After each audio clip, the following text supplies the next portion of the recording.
Assalamualaikum warahmatullahi wabarakatuh.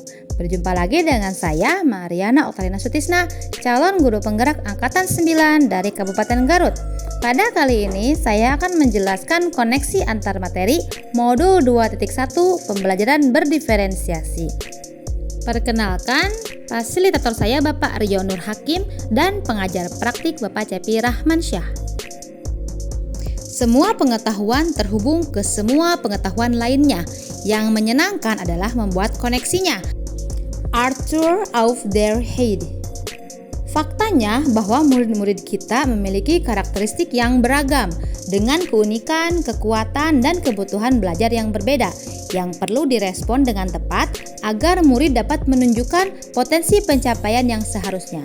Maka salah satu cara yang dapat kita lakukan untuk merespon karakteristik murid-murid yang beragam ini adalah dengan mengimplementasikan pembelajaran berdiferensiasi di dalam kelas. Lalu, apa pengertian pembelajaran berdiferensiasi?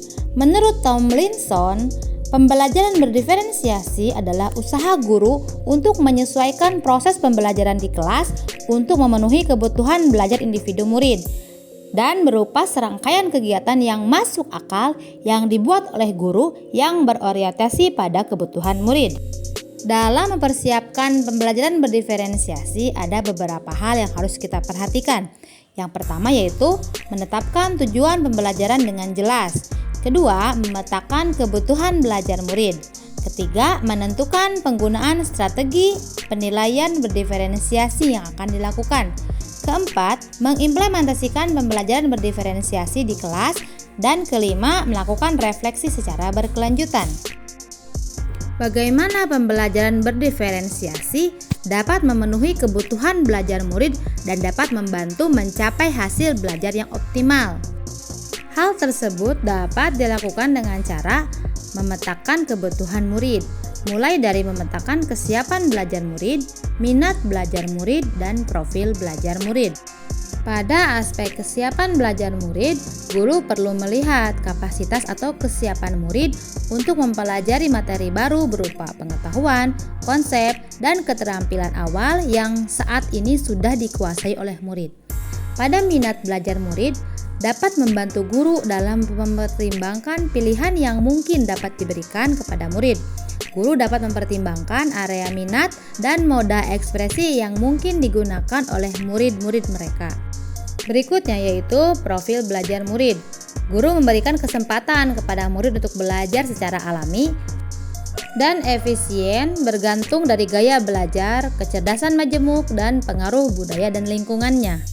Selain itu, guru juga dapat mengidentifikasi kebutuhan belajar murid dengan cara mengamati perilaku murid, mengidentifikasi pengetahuan awal, mereview dan melakukan refleksi terhadap praktek pengajaran, berbicara dengan guru sebelumnya, membaca rapot murid di kelas sebelumnya, dan menggunakan berbagai penilaian formatif dan diagnostik.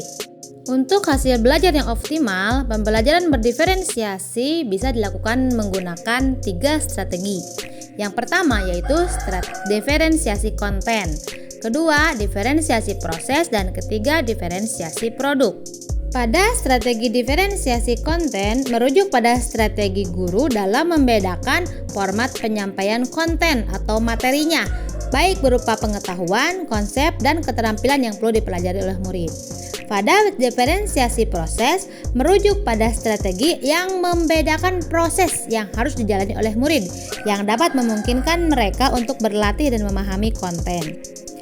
Pada diferensiasi produk, merujuk pada strategi untuk membedakan produk hasil belajar murid, hasil latihan, penerapan, dan pengembangan apa yang telah dipelajari selama proses pembelajaran di kelas. Lalu, kaitan antara materi dalam modul ini dengan modul lain dalam program pendidikan guru penggerak yaitu semua materi dalam modul pendidikan guru penggerak saling berkaitan.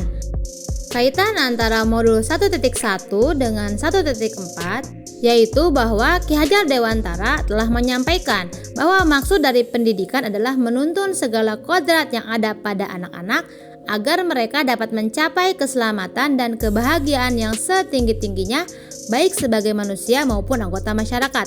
Dengan kodrat anak yang unik dan beragam, maka tugas kita sebagai guru adalah menyediakan lingkungan belajar yang memungkinkan setiap anak untuk dapat tumbuh dan berkembang secara maksimal sesuai dengan kodratnya masing-masing, dan memastikan bahwa dalam prosesnya anak-anak tersebut merasa selamat dan bahagia. Kaitan dengan modul 1.2 tentang nilai dan peran guru penggerak, sesuai dengan tugas dan tanggung jawab seorang guru, maka guru harus memberikan pelayanan sesuai karakteristik, minat, dan kebutuhan peserta didik sesuai tujuan pendidikan.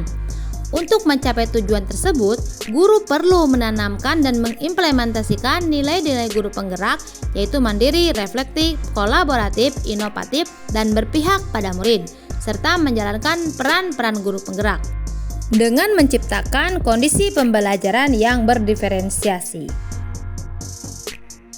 Kaitan dengan modul 1.3 yaitu visi guru penggerak, dalam merumuskan visi menggunakan tahapan Bagja, guru harus senantiasa memperhatikan berbagai perbedaan dan keunikan setiap murid, baik karakteristik, tujuan pendidikan, kebutuhan belajar murid, serta nilai-nilai kebajikan yang diharapkan ada dalam diri murid, sehingga visi yang dibuat tersebut menjadi lebih terarah, baik dalam merencanakan dan melakukan perubahan sesuai visi yang berpihak pada murid.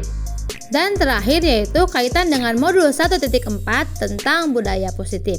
Nilai-nilai yang diharapkan ada dalam diri murid dalam upaya perwujudan visi sekolah diwujudkan dalam penerapan budaya positif di sekolah sesuai dengan kodrat alam dan kodrat zaman. Pembelajaran berdiferensiasi menjadi salah satu upaya untuk memenuhi kebutuhan belajar siswa yang beragam sesuai dengan kodrat alam dan kodrat zaman, serta implementasi dari pembelajaran yang berpihak pada murid. Sehingga tujuan akhir dari mempelajari modul filosofi pemikiran Ki Hajar Dewantara, nilai dan peran guru penggerak, visi guru penggerak, penerapan budaya positif, dan pembelajaran berdiferensiasi yaitu menjadikan murid yang memiliki jiwa sesuai dengan profil pelajar Pancasila. Kesimpulannya, pendidikan yaitu menuntun segala kodrat yang ada pada anak-anak agar mereka dapat mencapai keselamatan dan kebahagiaan yang setinggi-tingginya sebagai manusia dan anggota masyarakat. Sehingga diperlukan peran guru yang berpihak pada murid yang mempunyai visi untuk menanamkan nilai sesuai dengan profil pelajar Pancasila. Dan salah satu cara untuk mewujudkan semuanya yaitu dengan senantiasa memberikan pembelajaran yang berdiferensiasi. Terima kasih, salam dan bahagia. Tergerak, bergerak, menggerakkan. Wassalamualaikum warahmatullahi wabarakatuh.